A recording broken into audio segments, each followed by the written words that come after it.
Ladies and gentlemen, welcome to another Bulletproof For BJJ podcast. I'm JT and fuck solo drills. And also, here's Joey. Here we go, guys. Big rant incoming. It's fucking coming, dog. Joey's getting ready. He's poised to play devil's advocate. I love that because I'm just going to get ramped. Okay, my friends. For those of you out there who are trying to get better at Jiu-Jitsu, there's a big movement or a movement of movements. There's a whole bunch of searching, people going, yo, what are the best solo drills? Understand that for the best part, most solo drills, if you're watching those videos online, are just jiu-jitsu warm-ups, which are like kind of movement prep. But then you do nothing with them.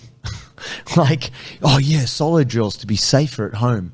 Re-coordinate yourself. Look, you're going to do plenty of that at class. It doesn't make your jiu-jitsu better. Like practicing shrimps at home in the living room doesn't make your jiu-jitsu better. I'll tell you that right now. The best people in jiu-jitsu are not doing solo drills. This is not to say drilling is not effective where you practice a technique with a partner, but it's so interesting to me because a lot of people kind of have thrown shade on drilling. And then people are like, yeah, but solo drills, that's totally good.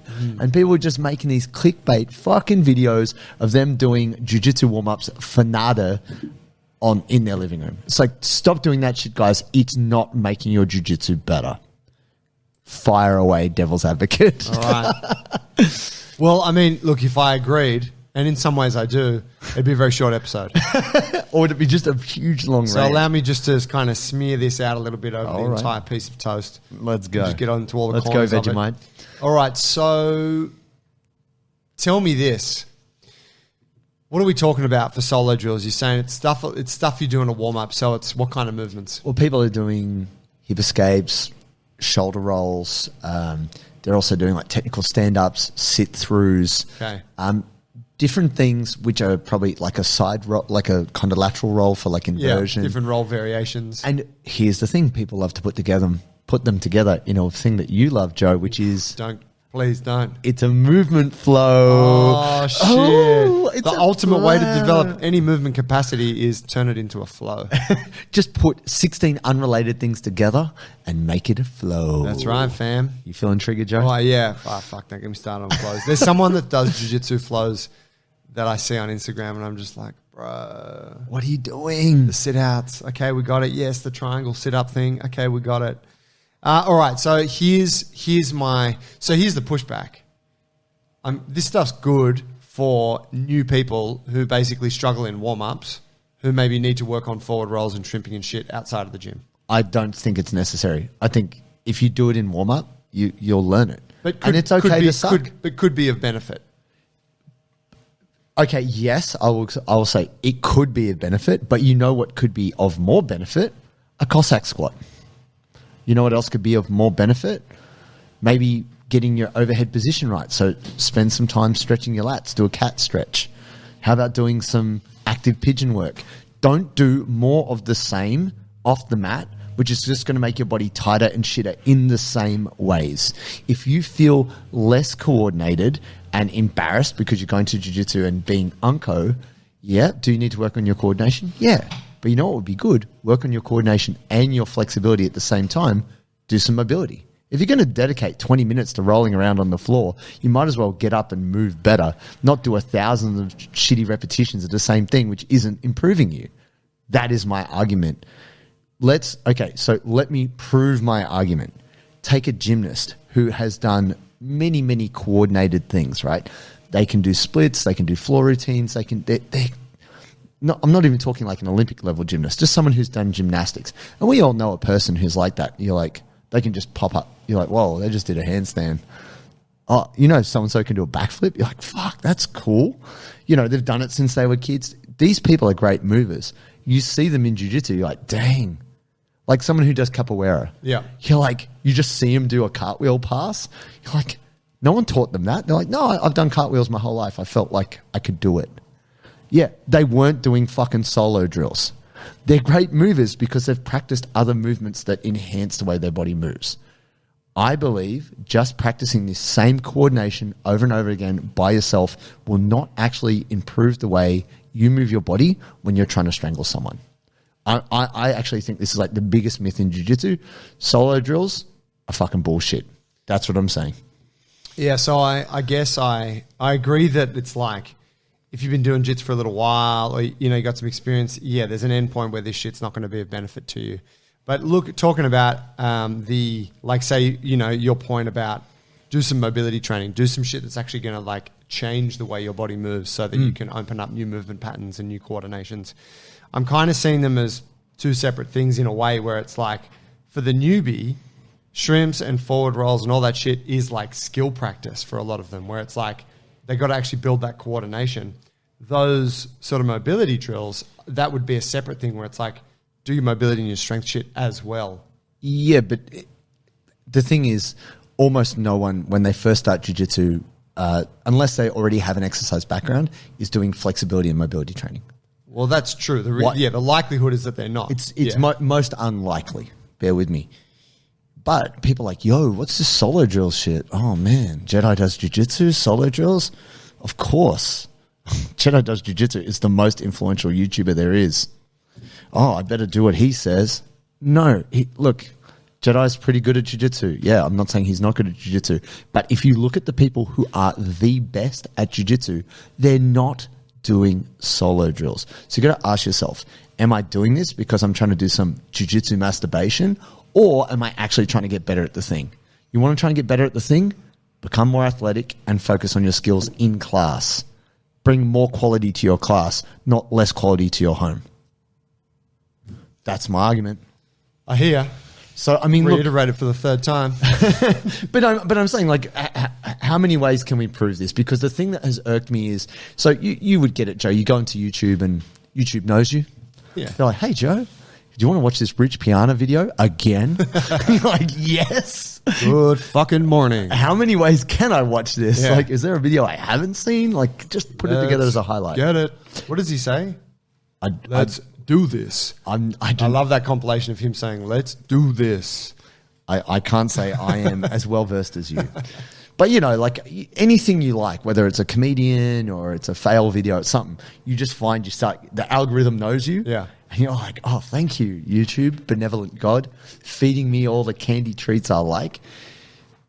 I had recently gone, oh, yeah, let's have a look at, like, what are these solo drills? Because it is a very popular thing. In the topic in the BJJ culture. Very clickable. My goodness, how many people out there? It doesn't matter their background. They could be jits people. They could be the movement community. Ooh, there's you throw shade on my people like there's that. a couple out there. There's some Idol Patel advocates who are now just trying to make their way into jiu-jitsu world. They're both white belts and they suck. They move good, but they're like, yo, here's some jiu-jitsu warm-ups that you can do at home. We all know what the fucking jiu-jitsu warm-ups are. Like, one of the most disappointing things about how repetitive jiu-jitsu warm-ups can be, and they're not necessarily as helpful as they may seem. I had actually said the other day, wrestlers and judokas have really intense gymnastic warm-ups. They're like, here, do a jumping tuck and then spin, and then, you know, you're like, holy shit, handstand walk this whole mat. Yeah. What? Like, you know, really demanding things that most jiu-jitsu people can't do. And you're like, you wonder why wrestlers and judokas are kind of more athletic in a lot of ways. It's built into the DNA of their warm-ups. I get very disappointed by jiu-jitsu warm-ups, and I'm now getting bombarded with solo drill videos, and they suck. And I'm here to tell you... Have you tried one, though? What are you talking about, Joe? Yeah, just move the couch to the side. Put on some like bossa nova, like nice Brazilian kind of. Mate, you know, you're there. You're on Copacabana Beach. Just the backwards rolls, the sun setting. You know, the heartland of jiu-jitsu. Don't get me wrong, man. If I was there with Hicks and Gracie on the beach, you know, in Rio, and he said to me, "You want to do some Ginastica Natural?" I'm not going to say no to Hicks and Gracie in Rio, man. Like, of course, you're the man. Let's drink that coconut, bro. Yeah, I'm just drinking the Kool-Aid. But if I then throw back to thinking about a 67-kilo guy who can deadlift 300 kilos, he's not fucking doing that. He's the strongest guy in the world, his size. And he doesn't look really big, but he's fucking strong and he moves good. You know what he doesn't do? Solo drills. You put a gi on that guy, he'll fucking wreck you.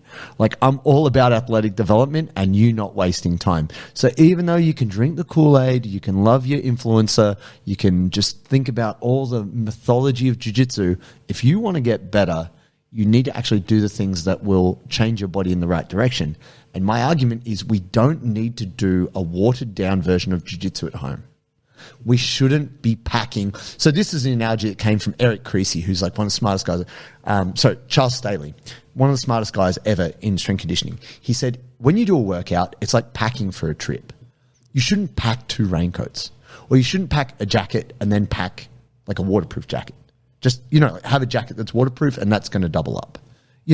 Pack 1 pair of really useful shoes. Yeah. Don't pack multiple. You've only got so much space in your suitcase, which is the time it takes to do the workout. You're busy people. I don't want you to waste time. You know what I mean? It's like... Oh, so you're saying that the solo drill stuff is like packing like an idiot? Packing the wrong shit. Yeah, basically. You're packing your board shorts and singlets and you're going to the, fucking Arctic Circle. You're not bringing what you need. Yeah. You know what I mean? Yeah. Even though it's like someone told you it looked really good on you. You know how Joe has this great line where he's like, that's you right there, bro. Like if Joe sees me doing something I'm bad at, he's like, that's you. That's where you need to be. Be here right now. Be here in this suckingness. Yep. It's like, fuck you, man. Pain.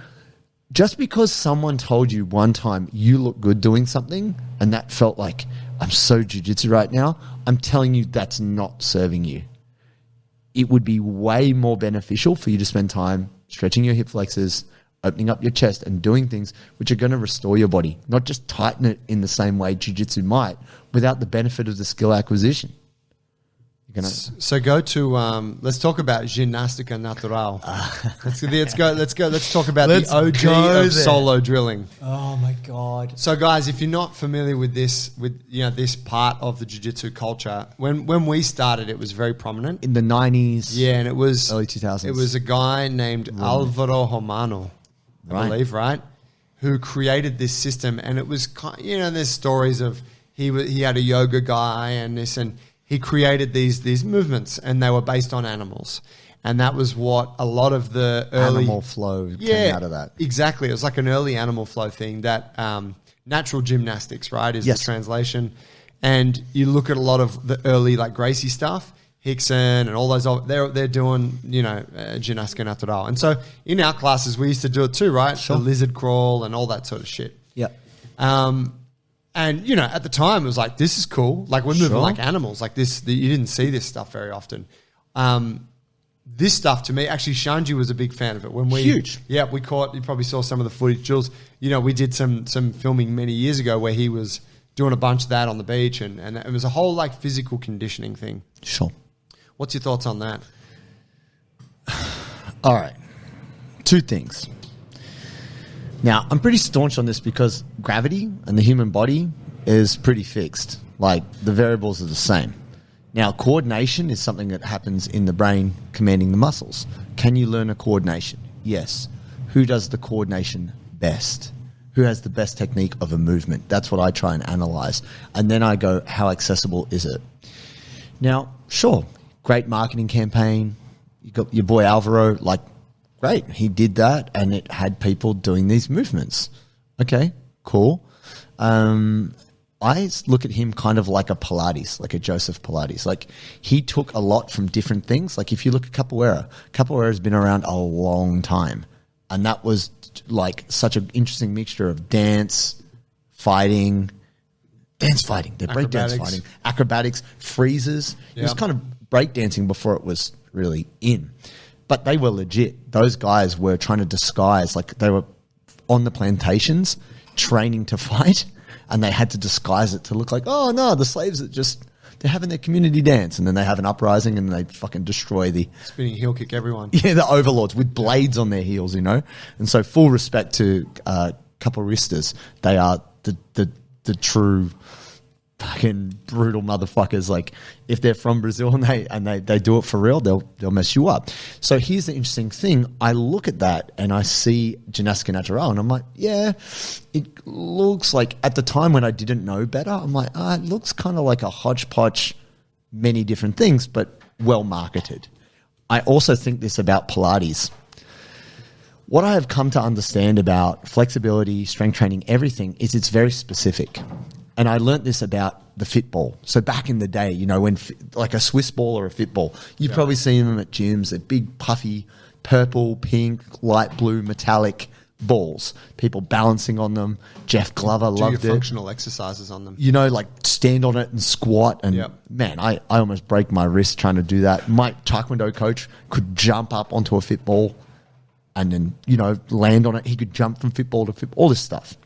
I did a rehab workshop that said, don't do that shit. I was like, oh, why is that? They're like, it's specific to the situation. You might get really good at balancing on a fit ball, but that actually doesn't mean you're less likely to hurt your knee when you're running in football boots on a football field, because it's totally different stimulus.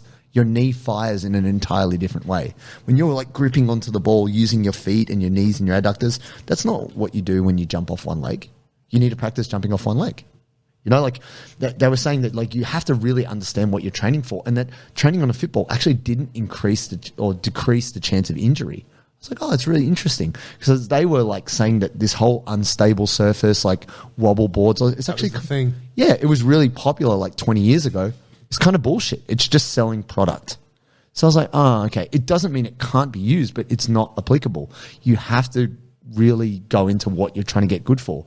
Now, I'm going to say this right now. There was a study done, and Andrew Locke likes to parade this because he likes to throw shade on anything and everything, anyone and everything that's not his philosophy, but shout out Andrew Locke.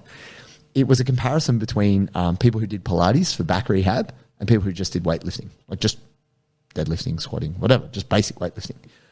This is post back surgery. The people who did the Pilates didn't get stronger. Like when tested, they developed like control around their core, but they weren't stronger by the measures in this test. The people who did the weightlifting got stronger, but also got the proprioception back. So his argument was, why would you pay so much money to do Pilates when you don't get stronger? Because he's the guy who prioritizes strength over all. Yeah. Now, I'm not saying there isn't some value to Pilates, but when do you sit and... You're like lying on your back, hooked up to springs like, in a sliding deck. It's so specific, right? So that's the thing. Like, when I look at Ginastica Natural on the beach, when are you doing jiu-jitsu on the beach other than when you're fighting jiu-jitsu versus luta livre back in the day and you're, you know, Hein Gracie versus whoever, right? Yeah. It's just a nice idea. This idea that you can be at home practicing jiu-jitsu means you're going to get better. No, you're going to get murked. The guy who's been playing football his whole life and just physically running into people and crushing them, that's a very relevant skill too. You know, don't go to Pilates. I'm not saying you got to take up rugby, but we all see it, right? Things that are physically challenging and are specific to physical contact with another human, that is going to really help you from a skill perspective. But if we take the skill out of it and we just go physical development, Ginastica Natural and Pilates, in my mind, sit in the same category, which is won't make you stronger, won't really make you better at fighting. So why the fuck are you doing it? Like, I don't do Pilates, I don't do Ginastica Natural. I will fuck you up. I'm so strong and I'm so flexible because I work on the shit that makes me more athletic. If you're not prepared to do the things that are good for your body, for jiu-jitsu, you're going to meet someone who can, and they'll fucking crush you. Skills be damned. So I'm glad that, you know, you're at home and you're thinking you're doing the right thing. You're not. This is the fucking wake-up call. Take a serious look in the mirror, realize it's just jiu-jitsu masturbation, and then go do some fucking stretches. Work on the shit you suck at. Stretch your hip flexors, stretch your hamstrings, get in a bit of pain so you can actually move better when you do those skill requirements in your class. That's what I'm saying. Okay, so... Just like, let's... Yeah. So, yeah, I kind of agree with the... I mean, look, the Ginastica Natural thing... It's great. It's a cool way to get a bit of a sweat on. Yeah, it can be used as a warm-up, right? It's got a bunch of variety to it. where I think any kind of training method or physical development method, and if we're looking at that and we're looking at, whatever, like natural gymnastics, Pilates, lifting weights, body weight strength training, a red flag for me is anything that doesn't have progression built into it. And when I look at animal flow, I see largely the same thing as I see with natural gymnastics. It's the same movements recycled over and over again. Maybe you get a little bit better at them, you refine them, it's a bit smoother, you open up a little bit more in your positions. But really, what's changed if you've been doing this thing for 12 months? And this is where the solo piece, I'm like, it's got benefit for a new person who feels really uncoordinated and probably has like a bit of a mental thing where like they're stressing about the warm-up because they're like, I got to do these forward rolls in front of everyone and I suck at it. So I'm like, well, for that person, practicing the shit at home so you can build that coordination is a good idea. But I see it as a very short-term thing. And I do agree with you that for someone who is already adequate at the warm-up and who is already in a process with training jiu-jitsu, spending time on following some kind of movement flow is not going to push the needle for them in any way. No, well, think of it this way. Like, I don't know if you ever remember, this is a throwback, the Thigh Master. It was basically just these two kind of loops. Yeah. They had like a ball in the middle, it was like a spring. Yeah. And you like put it between your thighs and just pump those. Squeeze that shit. Squeeze your adductors in, just get them toned. That's what we used to call my boy Bean. Oh, yeah? Yeah. Thigh Master? Yeah, when he put you in close guard, you knew it. He's tapping you on thigh pressure. I used to cop that sometimes. People are like, man, you've been working that Thigh Master. No, dude, I've been working my middle split. If you want strong adductors. No, bro, my legs are the size of your torso. That too. But that's the thing, guys. There's a lot of stuff which is gimmick, and I am looking at this, and I can't believe how popular it is. And that's the thing that disappoints me. That I didn't realize you were disappointed. Disappointed. So I'm trying to reel it back in so I don't just sound like a crazy person, even though you guys know I am. Where I think that this shit probably took off in a big way was COVID. Sure. And it was like, people are like, I can't do Stuck at jiu-jitsu. And it's like, home. hey guys, do this jiu-jitsu flow at home. It's like, I can still get my jiu-jitsu in. I can't hate on that too much. I'm like, fine, if that allowed you. This is where we get into this argument of something's better than nothing. Truth is, it's not. This is so dumb. This is so dumb. And I'm not saying this because I'm Says the man down. who had his 1 yearly stretching session this morning. Oh, shut up, fool. What? Something better than nothing, Dude, bro. No, it's not. What I did today is a concerted effort to improve my flexibility. I've been working on my mobility every single day. Today, I'm trying to push the envelope. Pinky promise. Bro. Every single day. What do you mean? Yeah, I do mobility every fucking day. What are you talking about? Every time I do. I saw time that lift, Jefferson curl, bro. It was average. What are you talking about, bro? I was to my wrists, man. That's the average? Compared to who? What do you mean? You're pointing at you and Julian. I don't know. Julian's like, whatever. Like, say what you like. I had a 20 kilo bar in my hands. I got my toes to my wrists. I am tight today, but that's okay. I'm working on it. It's fine. I'm working on it, right? I am. Something's better than nothing, cuz. That's not true. You might be doing something. You might be doing something which isn't helping you. And you're like, but something's better than nothing. This is a redundant phrase. It's a redundant phrase. You thinking about what you need to do, asking people who know, and then getting the right advice, that will then put you on the right path. This is important. So the idea that just something's better than nothing, no, not true. If you're trying to get better at jiu-jitsu, not true. If you're actually trying to improve in life, not true. Like, you actually have to look at the root cause of a problem and then try and solve that. It's not as easy as just watching a flow video and doing it at home. That's what I'm saying. Anyway. I mean, your Jefferson curl wasn't that bad, bro.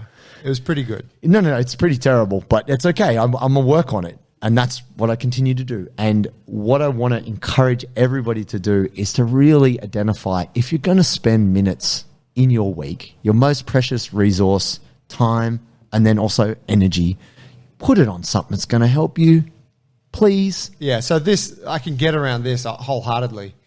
Like, absolutely, right? You got limited amount of time. Don't spend it doing something that's really... So here's the thing that maybe we didn't drill into much, which we could really clarify now. when you do a particular kind of movement all the time, your body gets good at doing that movement. Yes. And your body adapts to that movement and to the shapes that are included in that movement. So as an example, if you sit down at a desk all day, your body gets really good at being in that shape. And for you to do anything that's outside of that shape, it becomes quite challenging, right? This is our bodies are amazing like this. So if you do jiu-jitsu all the time and you play guard all the time, and your body's going to get really good at that shape, right? So here's where your strength and flexibility training should be complementary to your jiu-jitsu training. And what that means is that doesn't mean that when you go to the gym to lift weights and do your stretching, that you should be simply doing the same movements you do at jiu-jitsu more at the gym. You actually want to be doing, sure, you can do some of them, but really you want to be doing movements that are opposing to that so that you are opening the body up into different ranges. And that's giving you movement and strength options so that when you go back to jiu-jitsu, you're not fixed in the same patterns that you always are. You now have a little bit more range here, a little bit more coordination, a little bit more strength there. Yeah. So in that regard, if you are just like, hey, I got 15 minutes to do some shit and I'm going to do more hip escapes and more forward rolls and more tornado rolls, well, you're just reinforcing those shapes. Like you're just turning yourself into more of a hunchback. You're just rounding your shoulders more. You're just tightening up the hip flexors even further. So this is where like you're saying like, do some fucking Cossack squats, do some cat stretch, do some like that shit is what's going to help to balance you out while also building coordination and strength and all those capacities. Definitely. And look, there are charlatans within any industry. There are people who are peddling bullshit just because it suits them. And it's really hard to disprove. Like that guy that was on Joe Rogan podcast. What was that ad we saw? The dude? And he's like, he filmed a little video where it's like with the V-Shred. V-Shred, yeah. V-Shred set up. The best. He set it up so it looked like he was on Rogan. He had the red curtain behind him. He's like talking to who you think is Joe Rogan, but you never see Joe. Yeah, just to get more attention, right? Yeah. And the thing is, these people make money off the fact that you don't know. And I'm not hating on you if you don't know. You don't know what you don't know. That's fine. I'm hating on the charlatans. I'm hating on the people who are out there like, I will dedicate hours to put this kind of propaganda of sorts out there, which won't benefit you. It'll waste your time, and actually you won't get anywhere from it, but you might have this kind of effect like, yeah, I'm enhancing my jiu-jitsu. Okay, cool. That's cool. I'm telling you, you're wasting your time, and I don't want to come across as like, oh, I'm abusing you. I'm saying just stop. Just stop. Do things that will help you. Don't waste your time and don't listen to these people. The reason why I'm yelling and the reason why I'm like so G'd up about it is these people continue to do these things and no one's taking a stand. I'm taking a fucking stand. And if you see those people in the land of YouTube and you put them in the comments, you'll be like, yo, you should have a roll with JT, bro. See how that goes for you. See how your solo drills hold up then. They won't hold up that well. What about a solo drill battle? You put together your best flow, post that, they come back with Get Ty. I'll get Ty. I'll put a blue belt on Ty, who's our resident break dancer, and get him to flow battle these fucking bullshit artists. Like, it's just nonsense, guys. I mean, look, if you want to get into breakdancing, awesome. But you'll have to get fucking strong. You know, it's not as simple as just, do a bit of footwork.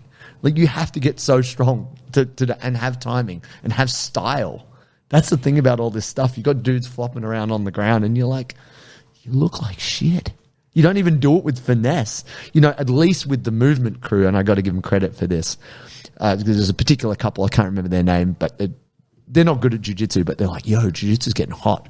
We need to get in on this. So like, hey, do you want to improve your wrestling? I don't wrestle. But check this out.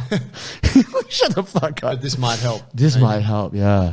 And it's like, they're both good-looking humans, you know? And I think they've done a bit of work with Hodger Gracie. They've jumped in. They've jumped in with everyone, right? They're famous on YouTube, but they're crap at jiu-jitsu. So anyway, good luck to them. They look good doing it. Like, what they're doing, you're like, wow. Yeah, looking good goes a long way. Hey, they're attractive. They're fit. It looks legit. The movements look legit. You're like, God, what could be wrong with this? They suck at jiu-jitsu. So yeah, okay, great. Take their advice. That's cool. There's someone that shares some mobility stuff, and it's a woman. She got a really nice account, really nice videos. People share her stuff with me all the time, and she always. What do you think about this, Joe? Yeah, and she always does this really like high level shit that you're not going to be able to do. You can't pull it off. And it's like, whatever, pistol, squat, flow. And it's kind of just Dragon I'm tail. like, yeah, it's great. Like, it's really cool, but I'm like, it's not. It's a gimmick. You don't need to get good at that. And she has some gifts that allow her to do that, which are awesome. Like, do it, girlfriend. But You go, girl. Yeah, but it gives you that impression that like, oh, I need to like that's like purple belt level movement. Sure. That's like someone who's like really good at movement and going like, it's like some of the shit I post where it's like, Yeah. I'm kind of into some of that movement shit, but I think I try to make that point that if I'm doing some movement fuckery, I kind of try to make the point like, hey, this is not necessary for jiu-jitsu. This is just what this I'm is doing. its own thing, yeah. Yeah. So I can get on board the hate train there. Look, at the end of the day, I really want everybody in jiu-jitsu to feel fit and healthy and get better at jiu-jitsu. That's all I really want, And I am really passionate about seeing people improve. And the thing I'm also passionate about is truth seeking and trying to find what works. And, I've fucked around a lot. I've been injured a lot and I've found out a lot. And what I've discovered is a certain amount of things that work for me, work for clients. And we have engineered this into a program that's working for a lot of people. Thousands of grapplers Thousands of people worldwide. of all different bodies, all different shapes, because we're all about doing what's effective. And as soon as we find something that's more effective, we update. Yeah. We do. We review our shit. We're not resting on our laurels. We're not saying like, that's it. Because we'll even go, oh man, I did that workout. I think this doesn't, maybe we should change this. And then we get feedback from everybody and we're working on this. Whereas there's plenty of people out there who haven't taken that responsible accountability and they're like, I'm just trying to get clicks. So, this is hot. Get on it. And I guess the problem is I probably care too much. Get on this primal swolger flow, bitch. Primal Swolger. Oh, the my finest, God. yeah. The best. So, look, my friends, don't buy into the bullshit. Keep it real. And in truth, if you're considering you're going to do a solo drill, ask yourself, could I spend this next 10 or 15 minutes doing something else which would actually work? Not this nonsense. Where can people access this program mastery you speak of? Well, actually, if you wanted to know more, you can go to Bulletproof For BJJ.com. You can take the 7-day free trial. You can find out if you download the app, find out if you like it. A lot of people say they do. The mobility is in there. The programs are in there. Get stronger. Also get stronger and get more flexible at the same time. The best of both worlds. Get on it, my friends. See y'all in there.